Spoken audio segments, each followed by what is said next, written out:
So is the market gonna crash? Are house prices gonna plummet like they did in the 2000s? Is now a bad time to buy? These are all questions that you guys keep asking, and I mean, they're normal questions to ask. With all the misinformation, with all the clickbait media that there is about real estate, all the doom and gloom about how the world is gonna end, it's normal to feel like the real estate market is gonna crash. But I ask you, when you look at the data, do you still feel like there's a housing bubble coming? Now, this is all data that I got from reputable sources. This isn't something that I picked up at a barbecue or my Uncle Louie told me. This is real stuff here. This isn't opinion, okay? So let's take a deep look. Is there a housing bubble?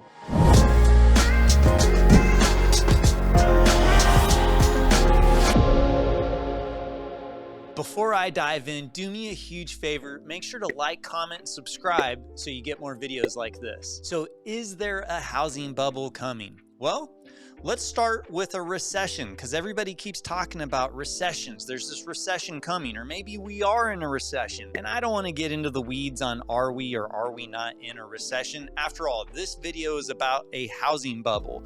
But when you make the argument that a housing bubble is going to happen because of a recession, it's hard to make that argument when you look at the data. Now, if you check out this chart going all the way back to 1960, and those dark blue lines, those are recessions. And that white line going across from left to right, those are home prices based off of the Case-Shiller index, which for those of you that don't know, the Case-Shiller index is pretty much the gold standard for measuring US home price appreciation.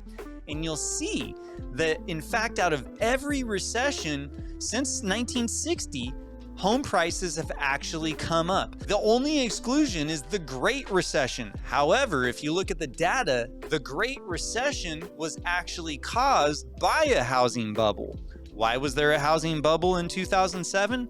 Well, leading up to 2007, you had a couple of things that, by the way, do not exist in today's market. But one of those things was extremely loose lending standards. I mean, pretty much all you had to do was be able to fog a mirror, and with a 580 FICO, you could do 100% financing and buy a house. These days, you have to prove that you have the ability to pay back the loan, and lending standards have become much tighter since then. And in fact, the performance of loans has never been as good as they are now. So this time around, you can't make the argument that loose lending standard is going to lead to an oversupply in housing, which is what, supply and demand, which is what would cause home prices to plummet, which is my segue into the other thing that led us to the Great Recession, the 2007 market collapse for real estate, was the oversupply of housing. Builders were building houses like they had no tomorrow. There was wild speculation due to loose lending standards. Builders were building entire neighborhoods without even having a home sold yet. And when the market turned,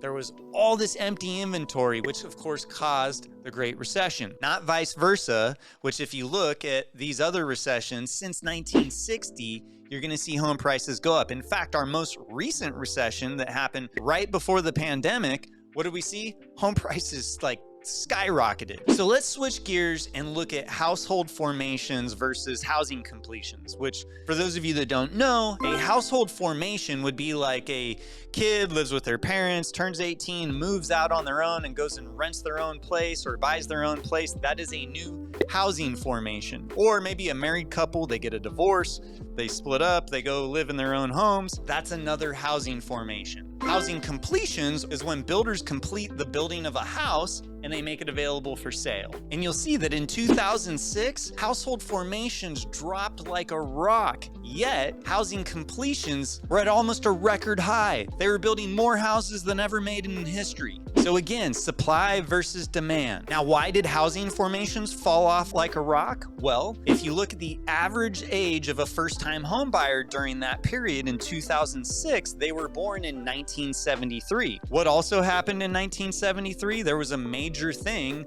that happened that impacted demographics, household formations. Roe v. Wade, which basically legalized abortion. So you saw a massive decrease in the birth rate. Fast forward 33 years, which was the average age of a first-time home buyer, and you have less people in the market, yet you have more homes available. So supply demand, again, that is what caused the real estate crash in 2007. So fast forward to where we are now. The average age for a first-time home buyer still is about 33 years old, which if you're 33, that would mean that you were born in 1990. Which if you look at the number of births in 1990 compared to 1973, it's a drastic difference. So there's a lot more people than there were before. There's about 30 million more people than there were in 2007. Now, something else that impacts housing prices and that could lead to a bubble, or that helped lead to the bubble that we had in 2007, was vacancies, okay? Now, if you go all the way back into the mid-'80s, you'll see that vacancies, they remain pretty flat all the way leading up to about 2006 when they skyrocketed. Well, what happened? Well, there was a lot of speculating. A lot of people were flipping houses. They were basically buying a house using 100% financing, stated income, stated assets, everything was made up back then. And then they were selling the property 6, 12, 18 months down the road for a profit. Well, what else rose during that period of time? You look in the same chart, on the bottom side, you have rental vacancies. Homeownership vacancy is one thing. Now you have rental vacancies. So you have more people exiting the rental market, which does what? That means that landlords, they have to carry a larger debt load. At a certain point, if they can't get their property rented out, what are they going to do? They're going to sell the property. So that's going to add more supply onto the market, which is exactly what we saw happen in 2007. Now, existing home inventory, these are homes that are already built that are being sold. If you look from 1999 to 2023, when we had the crash in 2007, there were approximately 4 million homes in existing inventory. Today, we only have 1.08 million, literally a fourth of the available housing supply that we had in 2007, which led to the housing bubble. But that's not the whole story. Let's take a deeper dive on this number right here. So when we're looking for the real story here, the existing home inventory in the United States is 1,080,000 homes, but 466,000 of them are under contract, meaning they're pending sale, meaning that they are not available for you to buy, which really kind of means that they're not actually existing inventory. That said, there's literally only 614,000 active listings in the country. And when you compare that to 2007, when you compare it to the crash, it's not even an eighth of the available inventory at that time. If you wanted to compare where we were prior to the pandemic, you look at available inventory. We were pretty consistent around like 1.2, 1.1, 1.2 million homes. Now, where are we at? 614,000. Literally, we don't have the same inventory that we had prior to the pandemic, yet we're still having kids, there's still more people, demographics continue to expand. Now, a lot of people make the argument that the reason that there's going to be a housing bubble is because over the last few years, home prices have shot up like 40%, which on the surface, sure.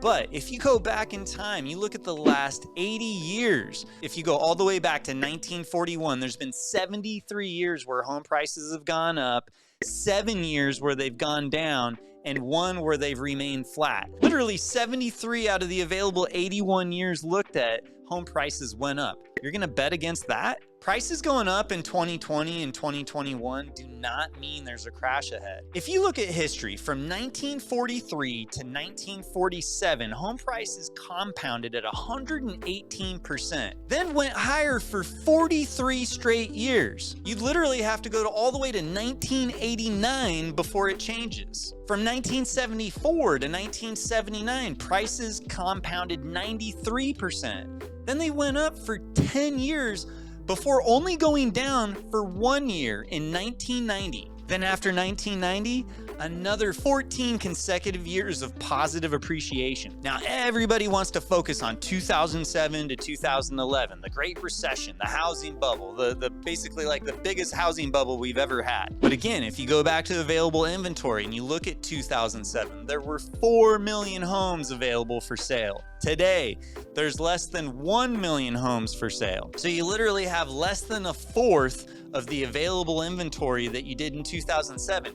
Yet remember, there's 30 million more people than there were in 2007. So you got more people, less inventory. You do the math. So when you're looking at household formations, which again have increased by 30 million since 2007, and you look at completions, housing completions, they're down. So you look at inventory, you look at demographics, you look at the lending standards, everything has changed since 2007. You can't compare this market to 2007. And no matter where you look for your information, home prices have taken a turn.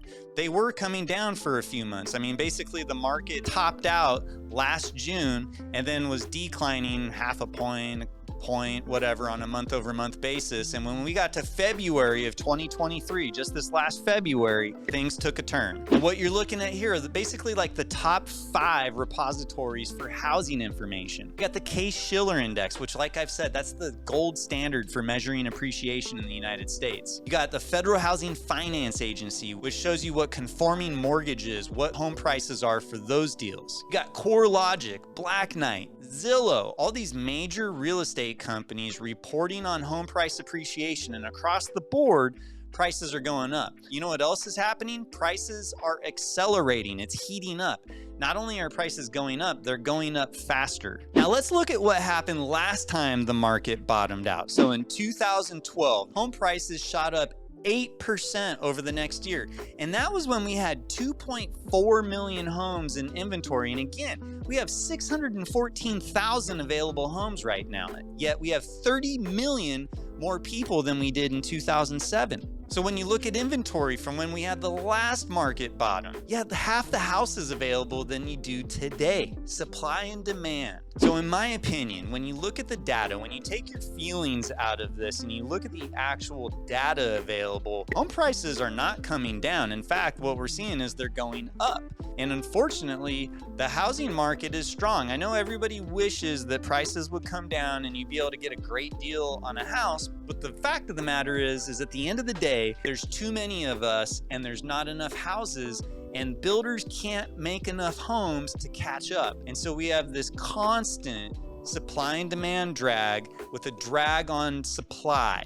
And that being said, you are always going to be paying more for homes, except for sporadic times in history where there may be a period where there could have been a better deal, but you can't time these things. So if you're sitting on the sidelines because you think there's a housing crash, look at the data. I hope you got value out of this video. If you did, please do me a huge favor. Hit that like button, make sure to leave a comment, subscribe so you get more videos like this. And if you'd like to work with my team to purchase a home, we'd love to help you out. You can reach us. Our contact info's in the description below. We'll see you on the next video.